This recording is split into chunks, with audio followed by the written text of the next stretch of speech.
So, what was the first idea you wanted to put into place once the reins of the festival were handed over to you? There's a lot of things I wanted to put in place, but the first thing I really was interested in doing was slowing down. Ah, Slowing down so we could get present to how we could best continue to build out our infrastructure to meet our impact because we were coming into our 20th year, which we are now fully in. And I think this is not foreign to most 501(c)(3)s and festivals in specific, that the impact is huge. And usually the people that are doing it, the infrastructure that's below that impact is quite small. And it's very much, elephant balancing on a wire. And this beautiful elephant that was given to me, I was like, how do we create more stability for you? right. So that was the first thing I was honestly really interested in doing, which is why we did not open the festival until May of this year. All right. And we did that with the film fair that we had in conjunction with the Chicago Film Office at the Cultural Center on May 16th. And it was a day full of yoga, sound baths, community corners, tech talks, virtual reality games. We had on the hour panels, cinema femme. Very good. So, what else were you able to do in the hiatus that will, you think, change the Midwest Film Festival going forward?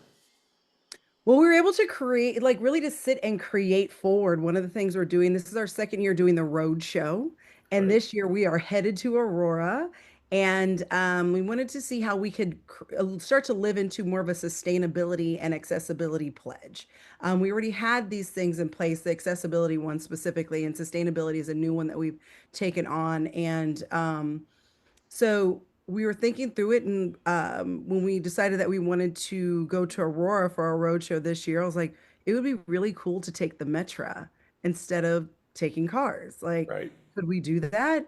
And we started getting curious, and during that hiatus, we were able to really build something out in conjunction with Aurora City's City of Lights Festival, where we're going to take a Metro ride out to Aurora this Saturday and we'll have libations on board. So we got boozy drinks for those who want it and non-boozy drinks for those who don't.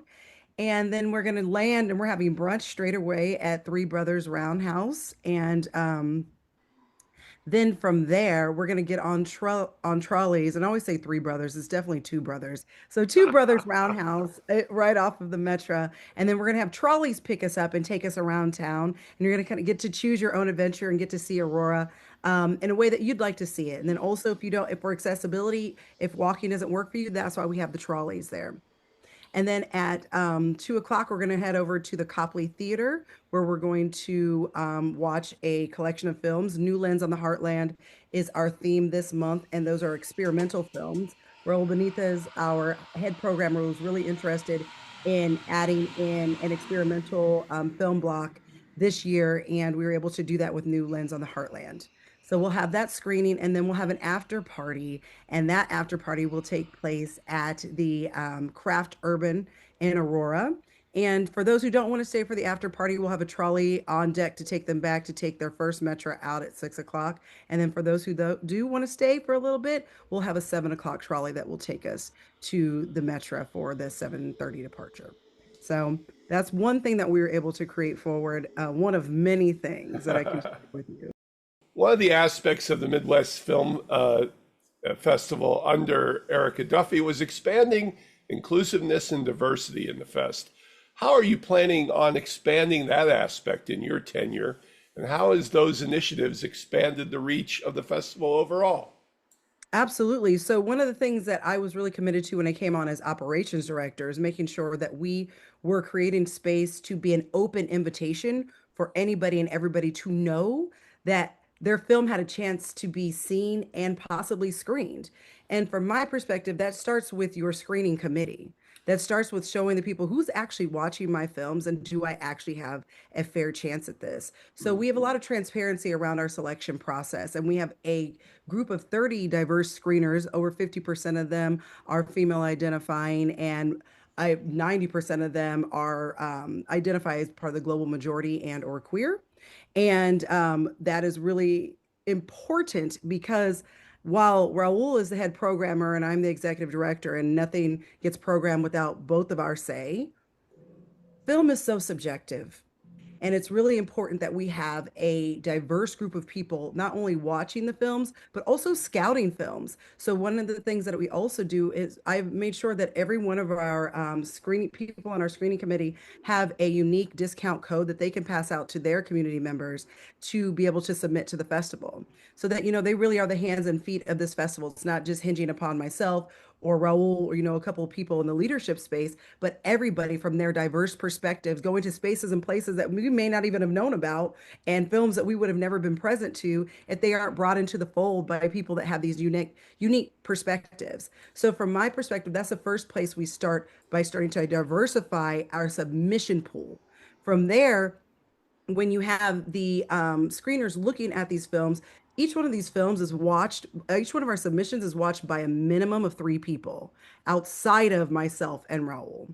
And so there's films that have been programmed the past couple of months that may not have been my favorite or like my personal taste. Hmm. And they're good, they're good quality films. There's metrics that I'm looking for, but because the storyline doesn't align with something I would necessarily watch, doesn't mean that it's not worth programming. And it's because we can then go look back at, well, what did these other 30 screeners in conjunction have to say about these films? I'm like, oh, well, most of them like this. Well, then I think, does it meet our other metrics of quality? Yes, let's program it.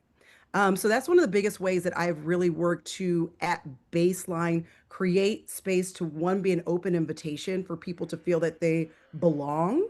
And then two, making sure that as we do that, we are living up to that and having a diverse group of people looking at these films and giving their unique perspectives to have these conversations. And that in of itself creates diversity of thought, diversity of human beings in the space so that we continue to have more inclusivity, which is really at the heart of everything that we do at Midwest Film Festival. And it's just continuing to figure out different ways to create those pathways. The last thing I'll say that we're really working on this year that in another initiative that I'm really excited about that came from us having this space to breathe into it. Hmm. Before I came on to Midwest Film Festival, I had a Latina History Month festival that I was programming with the library, the Chicago Public Libraries. And it was something that I really wanted to bring into the fold for Midwest Film Festival, and it just wasn't aligned last year. And now that we had a little space to kind of figure out how we would do this powerfully and how it would be aligned with the mission of Midwest Film Festival, I was able to bring on a community partner and really someone who's come on as a community advocate and volunteer. His name is Salvador, and he has created space to take on what I was doing and turn it into something that's aligned with the festival. So now every month after we do a screening, so our May programming will now every month we'll go to a different library in the city so Uh, that we'll have free programming at a library and going into these communities that people don't realize often don't come downtown, have right, never been right, downtown. right. Right. So how do we create more community reach? And so Salvador has helped to like move my vision forward and create this space where we'll have programming throughout the year monthly at different Chicago public libraries. So that list is going to be coming out and that schedule for the remainder of the year into 2026 will drop in a couple of weeks. So that's another way that we're just continuing to bring diversity into the space and also to continue to be an open invitation for accessibility for people. And when people think about accessibility, they often think about disabled barriers that might be in space, which is absolutely in the space of accessibility, but it also comes down to fiscal accessibility, Sure. which is why we paired with Chicago Film Office, and three of our six screenings this year are free to the public. So that Right. creates fiscal accessibility. And then taking all of that we're creating and bringing it into the communities that don't necessarily make it downtown and have access in that way. Wow. Congratulations. Thank you. What have you learned about yourself and your participation in the Midwest Film Festival so far? And what do you anticipate learning further in your role as executive director? I think the biggest thing that I've learned about myself in the past 6 months is that I need to continue to learn how to ask for help. Uh, I have big visions. I have big dreams. I am confident that I create really cool things. And now I just have to remember that I don't have to do it alone. And I think for so long I did, and right. now that is no longer the truth, and I have to remember that. And that's the thing that is keeps coming up as a learning for me, that as we step into this next phase, we as a festival, me in my role and me in my life, is that I am nothing without my community, and that I am around people who lovingly want to uplift the work that we're doing and the visions that I have for the festival. And I need to make sure that I myself am being an open invitation to receive support. Awesome. So that's the biggest thing that I've learned, and I think will continue to learn and get present to as I am in this role. This is Patrick McDonald for HollywoodChicago.com. Copyright 2025.